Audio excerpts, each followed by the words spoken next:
So I was like breathing in with the Lord this morning. I am still, look at this. I'm like, this is so cool. We're halfway through the year. It means I'm halfway through my first time ever.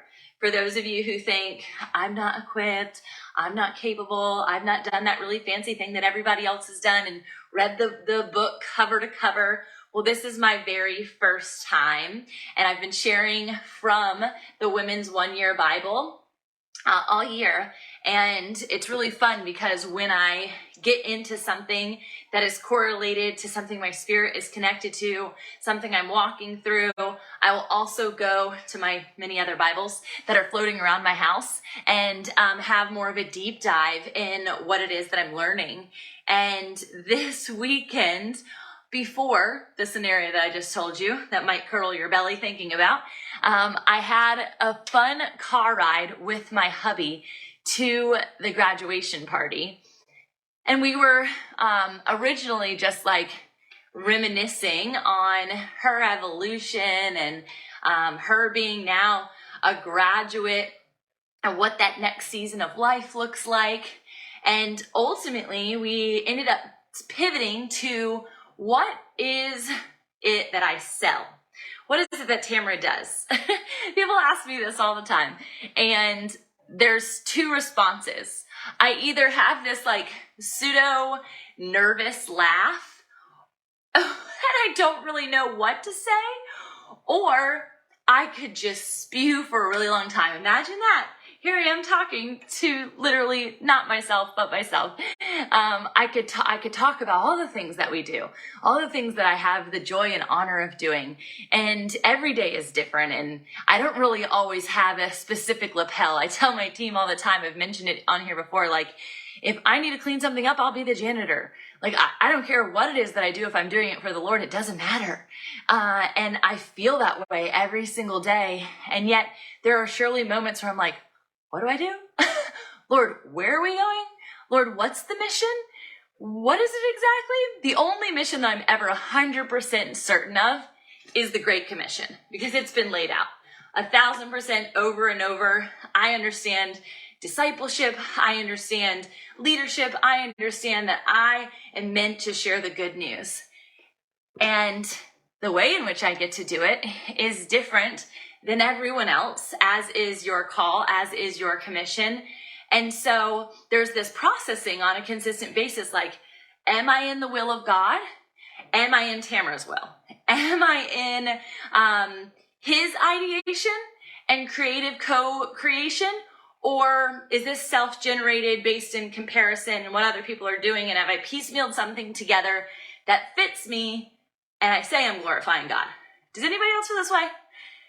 Please tell me I'm not the only one. If you're here live, give me some affirmation that I'm not the only person who goes back and forth between being on my knees all the time in my spirit, regardless if I'm on my physical knees, because I'm not right this moment, obviously. I'm on a Peloton, a pedaling experience. I'm supposed to brand just pedaling. So I don't care what kind of bike we're on. I just want you to move with me. But I say this because I want you all to know, even in the midst of what you perceive from the outside looking in, we're all just figuring it out. We're all just saying yes to the very next day, to the very next mission. Paul did this over and over again in the New Testament. And today I was in, where was I? I was just reading about Paul. In Acts 18 specifically, and I'm following his journey.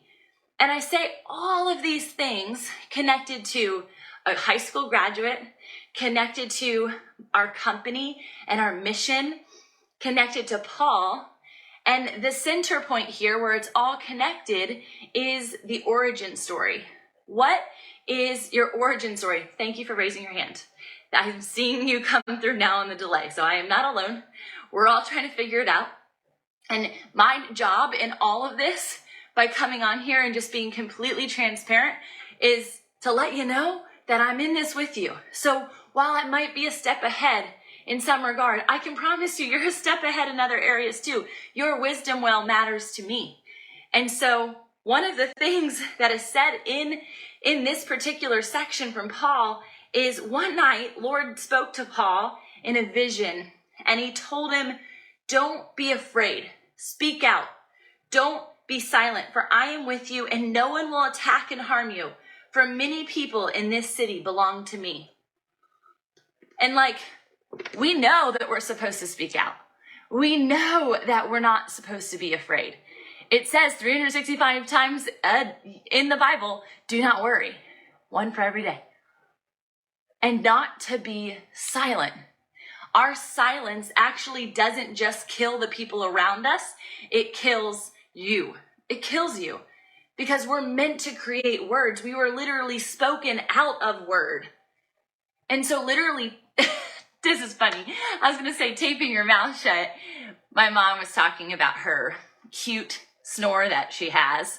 And she is my travel companion at all times if my hubby is not with me. And I always know around 3 a.m. she's going to break out her cute snore and put me into either tossing and turning with my earplugs in, trying so desperately to stay asleep for just a little bit longer, or I'm going to wake up and just hear her cute snore. Regardless, we're talking about mouth tape this morning because there's all these different ways that you can prevent yourself from snoring. And so she was talking about mouth guards, and I was like, why not just try the mouth tape? Have you guys seen this before? I personally have not tried it. I intentionally will just nose breathe when I'm working out sometimes. It's really hard to do on Pedal and Preach because I'm talking. So I have to suck in the air, suck in the wind. But I'll be running. You should try it. Just nose breathe and be really conscientious of it. So they literally have it looks like duct tape, like a black piece. It looks like you've just been kidnapped, to be honest. Sorry if that's triggered someone. But it goes over your mouth to help you be able to put oxygen to your brain, because actually inhaling through your mouth, and I don't know all the science behind it, isn't as healthy, especially if you're not doing full inhalations to your brain. And so you're just taking shallow breaths. Anyway, hopefully it'll help with that. So I say that because it literally makes me think that we are choosing, as followers of Christ, to duct tape our mouth because we don't want to appear to be snoring. Okay, so let me break that out a little bit. We're putting duct tape on our mouth, hypothetically, obviously, because hopefully you guys aren't doing that. And if you are nose breathing, I want to talk to you about that one day. But we're doing that hypothetically, and we are not allowing ourselves to be fully seen, even in our imperfections. God is the perfect one. And so he's saying, don't be afraid. Speak out. It's okay. Don't be silent. I'm going to use you. I'm going to speak through you. Do you guys know how bizarre it is to get on this bike having nothing prepared? Truly. I sit in the word, and Pastor Anthony always says this. He's like, Tamra, you don't have to be prepared when you're constantly preparing. And that's true. I am in my Bible chair every morning. I'm living the life. I'm walking it out as best as I know how. And the Lord propels me and gives me strength every single time. And it's not until the cameras go live that I'm like, again, you saw me this morning. Here I am, God, use me.